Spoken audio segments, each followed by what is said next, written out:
thanks for coming in today. Thanks for having me. Well, we're looking forward to finding out more about who you are and how you got interested in running for the new Collierville School Board. Great. I'm looking forward to letting the voters know what I'm all about. Tell us a little bit about your history of Collierville. Well, I moved to Collierville in 2001. I've been very active in the community since I moved here. My children, both of them, go to Collierville schools, one at the middle school, one at the high school. And so I've been very active and passionate about the community since I've been here. I love our town. Well, that's great. We're going to go right in here. Tell us a little bit about your history of community involvement. Well, I've been very active in Collierville since 2001. I started out with the Kiwanis Club of Collierville, and I was very active in that organization. And we did a lot of good work for children, including Angel Tree. I moved on to participate in the Leadership Collierville class of 2005. And from there, I joined the board, first as treasurer and then later as vice president of alumni. And currently, I'm serving as the vice president of the Collierville Education Foundation. And I've been passionate about the children in our community and the teachers and making sure we take care of our teachers. And with the grants, the Education Foundation has given over $500,000 in grants to the schools here in Collierville since inception. I'm proud to be a part of that. So you might already have some opinions about what good education is and what it's not. Is that right? Yeah, I think our education system needs to make sure that we serve the needs of all the children in our community. We have lots of great programs in our schools. We have a wonderful school now. We need to make sure we maintain that, but we need to make sure that we're providing an opportunity for every child to learn and achieve their maximum potential, because we owe that to our children. Well, that's great. The citizens are familiar with the school system the way it is now, and you've had some experience with the school system. If you were to, is there any changes that are important to you that you'd say, you know, I think this would be good for the town if in the new school system this was done differently, or we had better food in the cafeteria, or whatever it might be?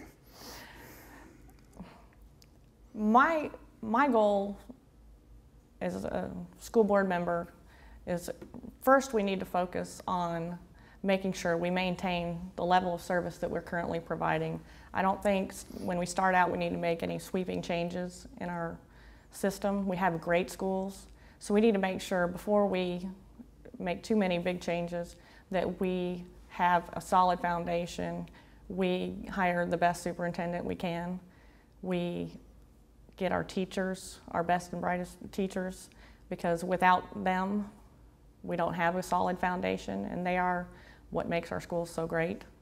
So we need to make sure we focus on those things first, make sure we have buildings in which to educate our children. And then from there, I think as a board, we need to work together and say, where can we make improvements and, you know, move our school even further down the road to greatness. And so we can have a school that makes the community, the county, and the state proud.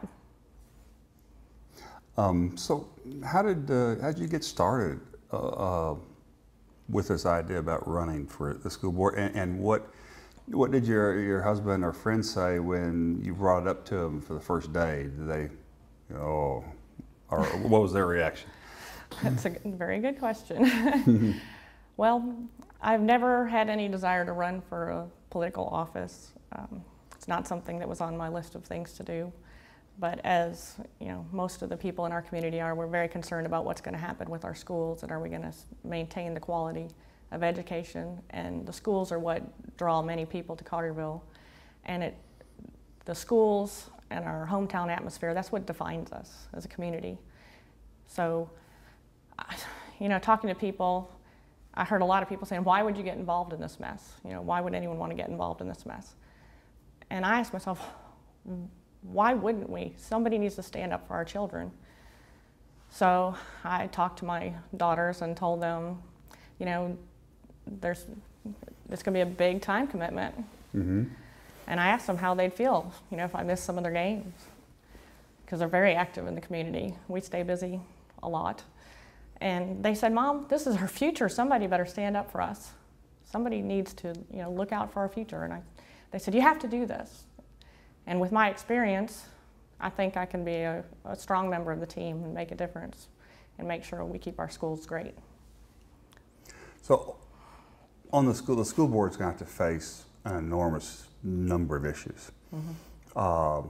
And there's going to be differences of opinion, and there's going to be different strengths needed for it to really be successful. I'd say that everybody that's running is probably a leader in their own field. What style of leadership would you normally practice? I mean, some people are visionaries, some are connect people, some people are analytical. I mean, there's just different kinds of ways that people lead. What would your style of leadership be, you think? Well, first of all, I think I commend everyone running because it takes a great deal of personal courage to put yourself out there.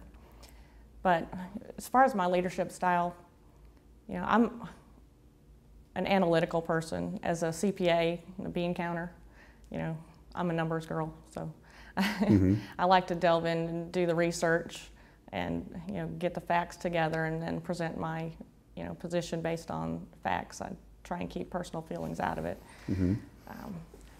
I've been in a leadership position at my work, so I think I'm a fair and honest person. I believe in being transparent and open with people, and I know there's going to be disagreements on the board, but that's part of having open communication. So I think that I'll work well with any team.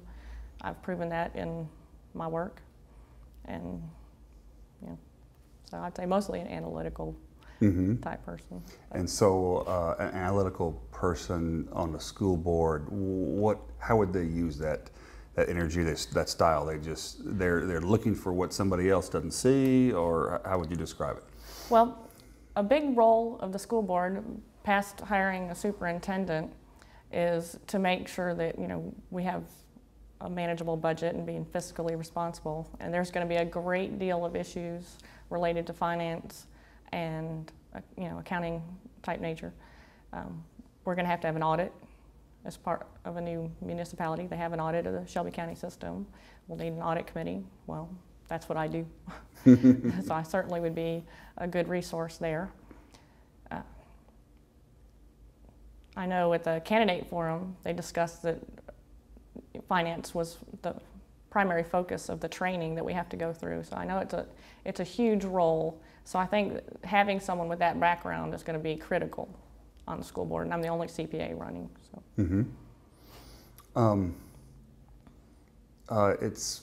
This is really a big thing to create a new school system.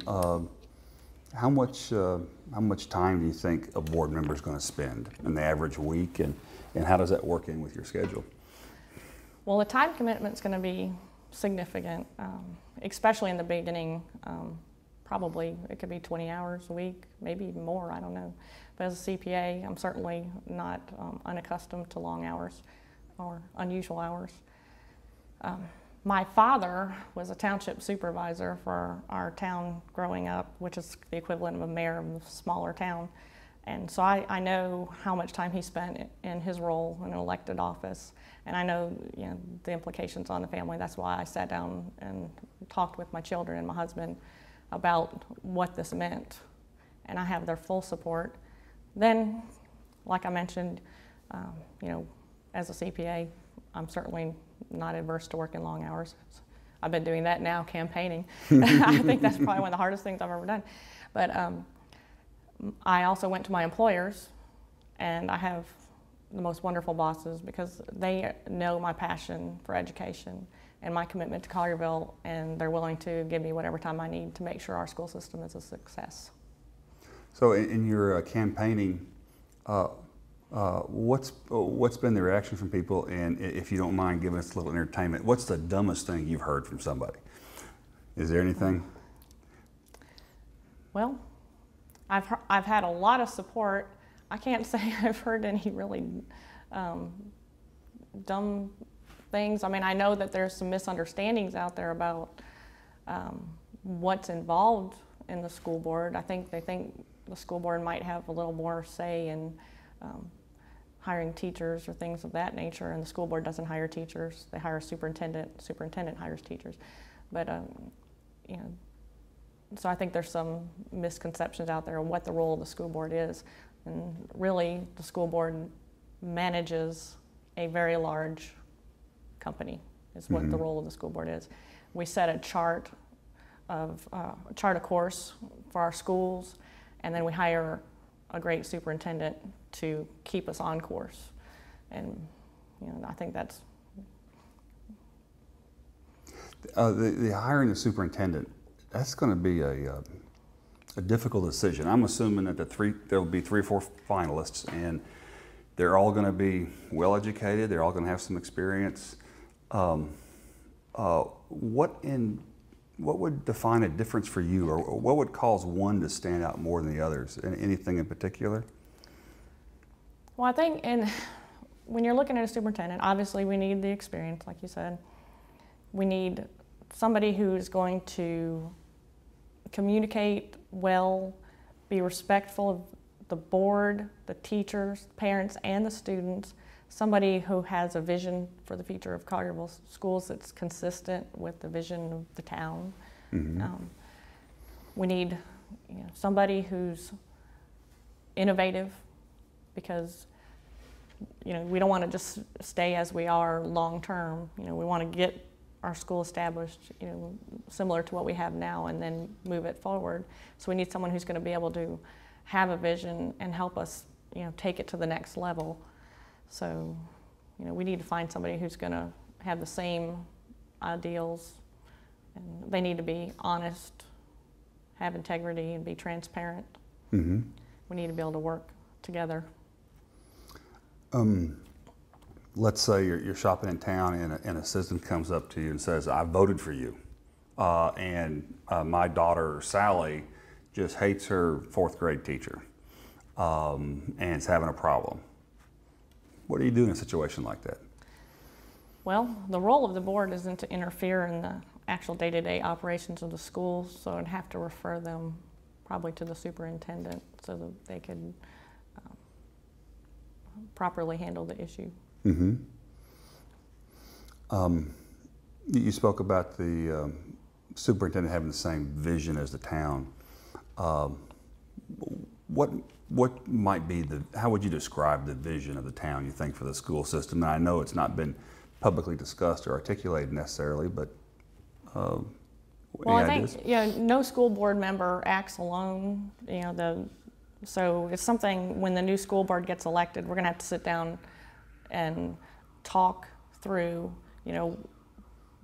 where do we want to go, communicate with the community, talk to the board of mayor and aldermen, and find a consensus. I think, right now we need to get our schools back to, status that we have now, make sure we can maintain that, and then we need to define our vision as a team and have a consensus. Okay, well, that sounds great. Well, we appreciate you being willing to serve as a public servant, and wish you well in the race. Thank you so very much. Thank you. Have a good day.